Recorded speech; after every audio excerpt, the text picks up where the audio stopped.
We'll now move into a panel discussion with the distinguished doctors, researchers, and practitioners that you've heard from.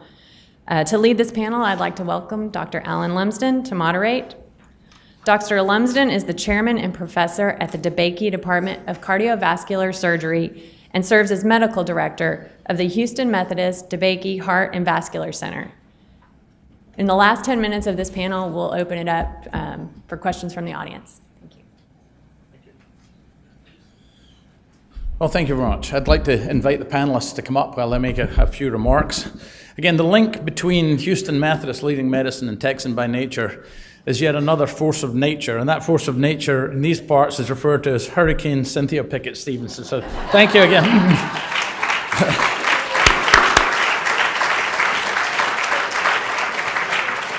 So thank you again for your leadership in this, Cynthia. It's a great honor for us.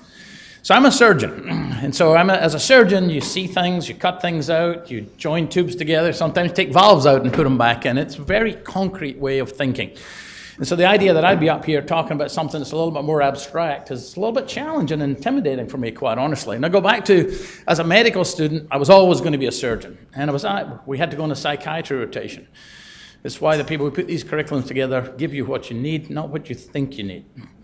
And I remember going on this thinking it was going to be a total waste of my time. But I remember coming off that rotation completely changed and realizing that my specialty is pretty crude. We've been dealing with tangible things for a long period of time. But the psychiatrists and those who were dealing with mental health and cognitive function, they're dealing with a specialty that's really very early on in its evolution. And it's really only now that we're beginning to understand some of the neurohormonal, you've heard about those this morning, the neurotransmitter functions that really improve our sense of well-being. And I think that's what we're all looking for, that sense of well-being. Easily said, for some never found. So before I start, and I'd like to invite anybody who's got questions to come on up to the microphones if possible. It's not easy to ask questions in this auditorium. We'll pass some microphones around. I'd really like a microphone to go to Dean Frumpkin because he's going to input in this a lot. And I remember walking into an operating room one day, this was when I was at Emory, and the patient was awake, and the patient basically had the neurosurgeon. I walked around the side of the neurosurgeon and went, oh, looking at brain here. And the neurosurgeon was putting an electrode into that patient's brain and said, what do you notice? The patient said, I smell the roses. So I think that's what we're all trying to do. Now, there were no roses, but that sense of smell of the roses was completely real to that patient. It wasn't fabricated because those connections were being made that at cortical level, the patient was actually experiencing that. And I think these are kind of some of the things that we're struggling with, is how do we take what is obvious? Today you've heard about we all relate to the fact that we feel good going outside. We look at the blue sky and we feel good. And I think what's happening now is trying to put the scientific underpinning so that we can make the arguments, and those arguments are going to need to be made for funding, for policy direction, to try and produce the scientific underpinning for what is the obvious. So I invite those basically to come up and please join in and ask questions. And let me kind of kick off some of these questions. I think that as a surgeon, I brought these up. These are my operating glasses. First thing we do is walk in an operating room, put these things on. They magnify, they focus, they render clarity. That's what you've done today with this symposium, is I think that the opportunity is to bring people together from different backgrounds and try to connect them. And for a short period of time, we're going to focus on something that when you leave here, you're going to go back to your busy job. So it's important that we connect, that we come up with some strategic plans and concrete plans to move forward. Otherwise, it's a nice day spent at Methodist Hospital with a group of friends. That's the challenge. Dean Frumpkin, it's a big challenge for you and I. We can kind of think through some of this. So my question then is, how do you get funding for these programs? Some of them are basically large and overarching. Some of them are very specific. What's the challenge in moving the science forward? Thinking about achievable steps, first I'd look at the overall goal from the perspective of a humble cardiologist. I would envision a day where we really take stress as a serious problem, where patients will be assessed for their stress the same way we look for blood pressure abnormalities, cholesterol levels. There wouldn't be a respectable cardiologist that wouldn't be looking at all these risk factors, yet we ignore stress. So how do we go to the level of knowledge we have today to a large enough database of information where we start changing our behavior and deliver different medical care. So how would that look? Potentially, we would have a person come in, we would assess their stress, and if they do have a lot of stress, we would implement treatment strategies. So that takes quite a bit of funding. To really get down and nail the funding opportunity there, I think the highest standard would be a large multi-center trial with thousands of individuals where we would have a control group and a treatment group, and we'd look for changes in events. Those are incredibly expensive studies. Looking at that, that is a bar that's too high to shoot for today. So what's an achievable step? Well, there are several achievable steps. The study that I described earlier where they took patients with myocardial infarctions and saw that reduction of 50%, that's one start. So more studies like that, I think, would be just the kind of simple steps that would slowly get us to change our behavior and get to the point where we can get the NIH funding to fund the large multi-center trials. So more studies of 200 to 500 individuals that are manageable, looking at well-defined endpoints like cardiovascular disease or, my bias, to look at imaging surrogates to look at these changes and build on the success of those to justify the large interventional studies that will sway the entire healthcare system.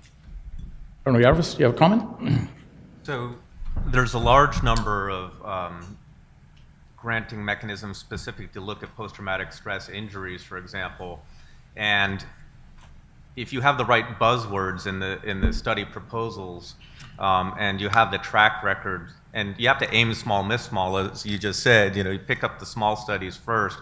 The universities represented in this room can certainly do that and have would-be doctoral students who'd be happy to chase those for you. And as you develop that track record, we have infrastructure, not we, just the military, but we're tied to organizations like Strong Star and some of the universities out there like Texas State and UT, Southern Cal, to name a couple, that also have the research institutes there and can bring their research and grant writing capability to bear. When you do that, you establish essentially research networks where there's AHRQ funding and consortia where some of the best names in the field, many of which are sitting here, can be tied together and be managed, which gives the government funds in a sense of assurance that you're going to make good on the millions of dollars that might come your way. And then when those sites are productive, there's opportunities even to have program element numbers directly from Congress so that these studies can continue for perpetuity. And in the process of doing that, you could potentially shape policy as well. So these are grants that are on paper extremely difficult to get. But if you're putting together a room full of smart people like yourselves, I'd encourage you to network, because the value of you together will represent a very strong grant writing package. I've graded some of these things, and usually that's the one thing that's lacking. Do I take the institution that everybody knows, or do I take this independent guy who's just passionate?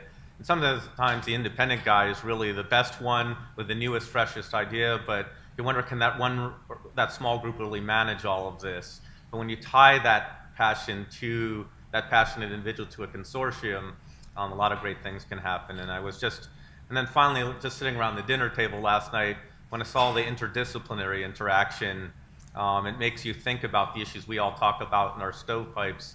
It gives you a different lens to look at those things. So let me pick up on that. So Dr. Hunter and Dr. Bratman, they're very specific projects. Imaging project, looking at cortisol level. That's the kind of thing the NIH is looking for. But the dean here has got to be, you showed a much broader concept. And I guess the way I wrote this down was, is it urban design versus individual design? How are you going to balance these things? One is relatively easy to pitch to the NIH. The other one may be much more overarching, much more impactful. How are you going to get money to do this? We will let the panelists discuss it first of all. Well, I can open by saying that sometimes the difference is in research on the mechanism versus research on the application. And so the issue of funding organizations is a little flaky. if you want to know something about how nature affects the much larger general population, then I think that there's some relatively inexpensive approaches to that, including using social media, the internet now, to sample in a way that's completely opposite of a clinical trial, but a way to do two things. First is to get a really excellent representation of the diversity that exists everywhere. And the answer from that diversity may be as focal and important as the mechanistic answer. And the second reason is that it's something that can get the buzz out. Because at the end of the day, if people don't go outside and have that nature experience, it doesn't really matter what we know about it. We know that from nutritional issues, et cetera. So in order to do these maybe smaller cost experiments, you can go to foundations in much smaller places, go to places that have seed grants, even NIH, for things that are a little bit risky and very different in their experimental approach. So I think that to deal with that end of things, that would be the way to go. Dr. Bratman? I'm new to the issue of needing to get grants because I've had a very supportive PhD advisors, so I have a lot to learn from the panelists up here today. But I would say I also look for potential collaborations with things that are sort of out there, already happening, and if you can find the right moment in time, can provide circumstances to sort of piggyback onto in a symbiotic way. So if there are programs out where an intervention is going to be happening that involves nature, and we have a moment in time right now that's before, and we have a moment in time that's after due to something that's already ongoing, then those are the kinds of opportunities I also would look for. And that gets into the value, although the accompanying trickiness of interdisciplinary endeavors. Okay, so I know this is not a shy group of people. You know, one of my previous mentors would point out individuals and say, hey, you're up next for a question. So if you could hold up your hand and we can pass them. And while we're doing that, let me ask Dean Frumkin. You're the guy who's got the money. You've got a pitch for money in the medical school, but you've also got the money. How do you prioritize these?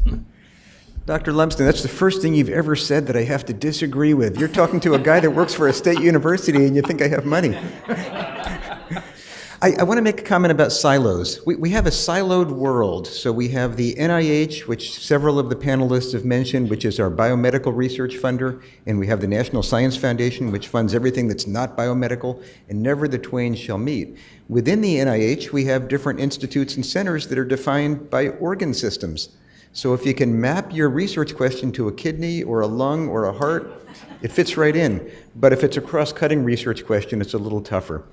What we'd really like to see is different models of federal research funding where the Department of the Interior and the NSF and the NIH can get together for these cross-cutting problems. But on top of that, the last thing I want to mention is the incredibly important role of private funding. If you want to look at nimble, forward-thinking, visionary research ideas and how those get funded, often that happens through private donors who can be more nimble and more creative than our federal agencies can be. So when we talk about moving this research endeavor forward, we need to think both about public and about private sources. Thank you. Question? Yes, ma'am. Yeah, this is building on your question, but Dr. Lumsden, but bringing it down to a smaller scale. I've seen people in this room walking out of the room for the break looking like they'd just seen a really good movie. People are so excited, and there's an amazing amount of energy in this room. And not everyone can write a check or apply for a large or small grant. So what would all of you suggest as something that each of us can go home and do tonight or this week to start moving this forward? Thank you. Thank you. I think one of the reasons that Cynthia asked me to do this is we run a meeting, happens in here actually, called Pumps and Pipes. It's a meeting that we run in Houston between the oil and gas business, aerospace, NASA, and the cardiovascular world. And on first appearance, they have nothing to do with one another, but when you actually drill it down, there's a lot of, what does a drilling engineer do? He images, he navigates hollow tubes to target, delivers volume flow from A to point B. They said they're in the flow assurance business. I said, no, I'm in the flow assurance business. I'm in the ultimate flow assurance business. But we learned to bring people together in a meeting just like this, and it's about communication. And you have an opportunity today to meet and communicate. And sometimes it looks like there's a sweet spot, but you look at it in a different direction. And so I would encourage everybody to meet and greet the other people who are here, because the excitement lasts for a couple of days, and we all go back and we get consumed. So the opportunity is to meet people here together and start talking about these, and people can contribute in massively different levels. It may be knowledge, it may be just expertise, it may be the opportunity to give you access to our imaging equipment here, where we could be the cardiovascular arm, basically, of the evaluation of stress. Like, these are the kind of things, that kind of practical things that come out of it. So thank you for bringing that up. I think Dr. Zogby, had a question. He's to your right. Dr. Zogby is the chair of cardiology here. He's one of my partners. He's past president of the American College of Cardiology, which is the biggest cardiovascular organization in the country. So, Dr. Zogby. Well, I just want to tell you that the theme today is a game changer for the future. And let me explain. I'm a cardiologist. Many of us are specialized in various areas of medicine, but we've worked in silos, and we've been trained in silos for so many years. I think what you highlighted today is the interaction of different organ systems that can affect total well-being of a person. Psychiatry and cardiology, psychiatry and endocrine, cardiology and GI, all these systems have worked really, and we've emphasized them to work independently, yet in the body, they work so closely together. And to emphasize on this, hopefully breaking down the silos, I think we have to start with the physicians breaking down the silos, thinking along Dr. Tawakkol and all the other panelists today of how do we think of trying to understand how stress influences so many other things. And we have tremendous now power, imaging, hormonal, endocrine, to be able to try to link this. So if we start with the physicians asking different questions, reaching out, and I will be reaching out to my son because he's studying psychiatry, reaching out and trying to put things together, I think funding will come afterwards. If we ask the right questions, we will push funding to go into this, be it private or be it governmental. And ultimately, we really have to bring this multidisciplinary approach to our teaching in medical schools. The effect of stress on the body, I mean, that has been poo-pooed for many years and, underemphasized, if you will.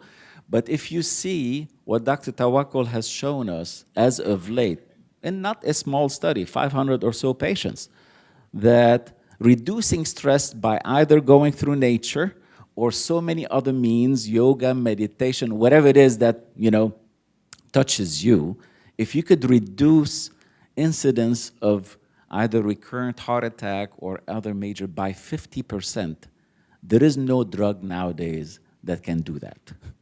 So I really think this symposium is opening eyes to either the public or the investigators or the physicians to take it beyond just a symposium and act on it in so many ways. And I think, this has to be congratulated. Thank you very much. I mean, to put it in perspective, a company like Pfizer may invest $1 billion in bringing a drug to market which reduces cardiovascular events, heart attacks, by 20%. And that you're seeing something there's no drug, can reduce it by 50%, but there's no immediate funding to be able to continue to approach this. Questions, other questions? Yes, ma'am. Hi, I had a quick question, whether you guys had any specific policy outcomes you might want to see from your research? So state that one more time. You wanted to see what policy changes you'd like to see? Correct. If they had specific examples from their diverse research projects that they might want to achieve. Even at governmental level, you'd like to see what policy? Okay, so you're going to put on a hat and you get to be the Secretary of the Interior or whatever arm of government is. What would you change? I mean, what would you like to see enacted at a federal or state level that would help achieve some of these goals? I'll jump in for one quick minute. Again, bringing it back to ecosystem services, more and more when people design cities or plan out urban landscapes and think about nature that's being destroyed or being incorporated or being conserved, there's an ecosystem service assessment that happens. And these have primarily taken place on the biophysical level thus far. So a simple thing would be to try to work towards some kind of basic way of incorporating these benefits as a psychological ecosystem service into those assessments themselves. And that would pretty easily become a part of a lot of policy decisions that are already being made. It would just be a kind of another module that's plugged into the assessments. Could I just jump in and add to that? By extension, it's also possible that the planning authorities at whatever level of government you're interested in could develop policies wherein the green infrastructure that they're building to subsidize what cities have done for stormwater management problems and stuff like that have as a buddy-up component of them the production of green space that will actually provide people who live inside cities with more of that nature that seems to be too far away to get to in the time available. It would be a very low-cost approach to providing more for people in the cities. I can add a little to that. When we think about guidelines rather than policy, it's medical policy, so to speak. First thing we need to figure out is the cost efficacy of the intervention, and I think we're far from understanding that. So we have several steps. First, we need to show that it's effective, and then we need to assess the cost. So if you come up with a mindfulness or meditative program that works and people can adopt it and it's effective, that's probably going to be relatively cost effective. On the other hand, changing your environment or using a prescription for altering the environment might require quite a bit of an effect to show cost efficacy. So I'm just laying that out where there's several steps down the road that we need to take. I think it's an important series of steps, and I'm hopeful that will show cost efficacy, but that's the barrier that we need. Dean Frumkin, so you're obviously interested in urban design and the environment. What are the barriers? It seems like motherhood and apple pie. Seems obvious. Why doesn't it happen? Boy, as we heard this morning, we have more and more Americans living in cities now. We're well over 50%. Cities are getting more crowded, and urban land is rising in value. So to acquire a piece of urban land and to set it aside as a green space or park gets increasingly difficult. One of the policy responses in answer to the previous question would be zoning and land use regulations in cities that require that we set aside a certain amount of land for green space. Wouldn't it be great if nobody in our country lived more than a 10-minute walk from a park or green space, so that became one of the natural amenities that we all took for granted? You know, if we were zookeepers and we received a shipment of animals to the zoo, the first thing we'd be thinking about was how do we create healthy habitat for those animals so they could thrive? And the measure of success is that the animals are reproducing and thriving in every way. We don't typically think about our human habitats that way, but if we did and we built policies around them, we would probably create better, healthier habitat. That's a land use and zoning issue. All right, so that's a great analogy. We may use that in the future. Mark, take note. So we're getting close to the end, so I'd like to hear one thing from each of the panelists. You got a captive group here. What can we give you? What if there's one thing that could come out of this that would help you, what would it be? There is such an incredible assembly of minds here, from the biomedical to the natural resources and environmental side, that I think exactly what you said, Dr. Lumsden. If this dialogue continues intensively in a very focused and targeted way, and out of today's get-together comes an ongoing collaboration leading to the research, assembling the evidence, and translating that into policy, this can be one of the beacons nationally and globally for doing this work. Thank you. Okay, we're coming your way. Colonel? I would say the number one thing is, I feel like I'm at a beauty pageant, world peace. I'd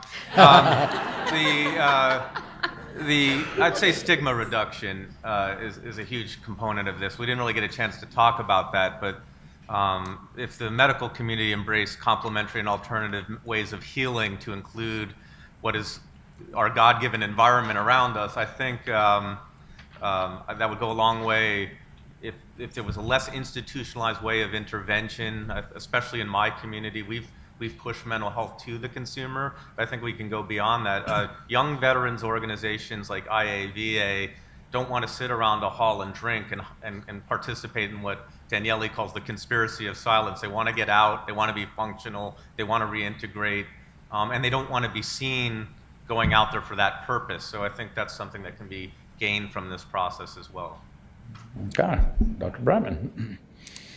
I would echo everything that's been said thus far, and I would say it's my impression that we're in a very critical sort of 5 to 6 year period right now where, you know, evidence is starting to gather itself into some sort of whirlwind of basis that can convince a skeptic, but we have a lot more to do, as most speakers have pointed out, in terms of plugging holes and looking at how things work. And I think it's going to be an all hands on deck time for this work, and we need everyone from all different walks of life and all different approaches and disciplines to get involved and to think about how they can come and push this forward over that kind of critical mountain that we're facing right now, come down the other side and have it be something that's accepted as an effective means of providing benefits on psychological level.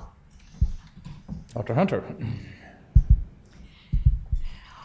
Well, I certainly agree that expanded research and policy development are all critical.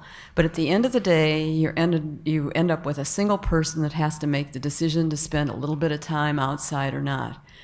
I think that this is the biggest challenge. So personally, I think that jointly with all the other things that people like us want to do, we have to be considering how to develop some kind of a program that will help allow a grassroots movement to develop on this. Social contagion among humans is one of the best way to change cultures quickly. We now have a whole generation of children that stay indoors. It's not going to be any easy task to get them to reap the benefits of research and policy, which ultimately is a top-down approach. So I think hand in hand with that has to be a very strong development right now of how to get that out at the lower levels. So, Dr. Sawako, much as it pains me as a CV surgeon to give the cardiologist the last word, I'm kind of used to it. I like working around here. Well, I'll start by saying that I completely agree with everything that's been said, that there's a need for funding, clearly, that it's been an exciting 5 years where personally I've been humbled by the fact that my preconceptions have been shattered over and over in terms of the mechanisms. They're stunningly strong mechanisms, and the data showing the link between chronic stress and severe diseases, we mentioned atherothrombotic disease, but inflammatory disorders and cancers as well, are quite compelling. So with that as a backdrop, clearly we need to accelerate the funding. We need to find ways to drill down onto the mechanisms. There are gaping holes in our understanding of the mechanisms. And the reason I'm most interested in mechanistic studies is I think those are the most compelling ones that open up the next steps to build your way up to the large interventional studies. You really need those mechanistic foundations. And then the last thing I want to mention is the funding mechanisms. So we have the large funding agencies. Those cycles to get funded are incredibly challenging. The NIH funds roughly 13% of the applications, and usually the applications are by very, very seasoned investigators. So the bar is very high. It takes many, many months and a cycle that lasts typically over a year to even get into the funding range if you're one of the lucky 13%. And moreover, you need a tremendous amount of preliminary data. That's very challenging for a field like we're describing, where most of the fascinating data developing have been coming over just the last 5 years. So there are fewer labs than we'd want developing those preliminary data.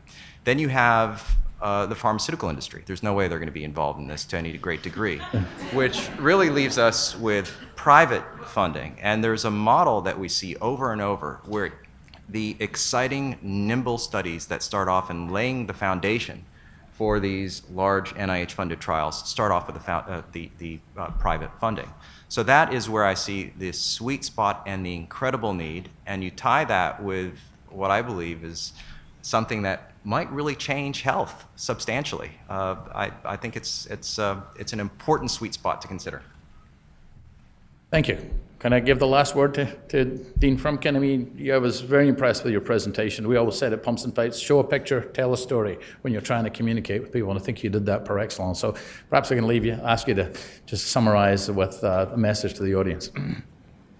Thank you, Dr. Lumsden. It's really been an honor to be here, and we're not done yet. So this sounds like closing words, but it's not quite closing. But I think one of the reasons this field has so much appeal across the boundaries to health professionals, to environmentalists, to others, is that it's very intuitive. We all, at some level, have a strong sense that there is a benefit to nature contact. Now what we need to be about is assembling that evidence in a rigorous way and turning evidence into action. Thank you. Thank you very much. Thank you very much indeed.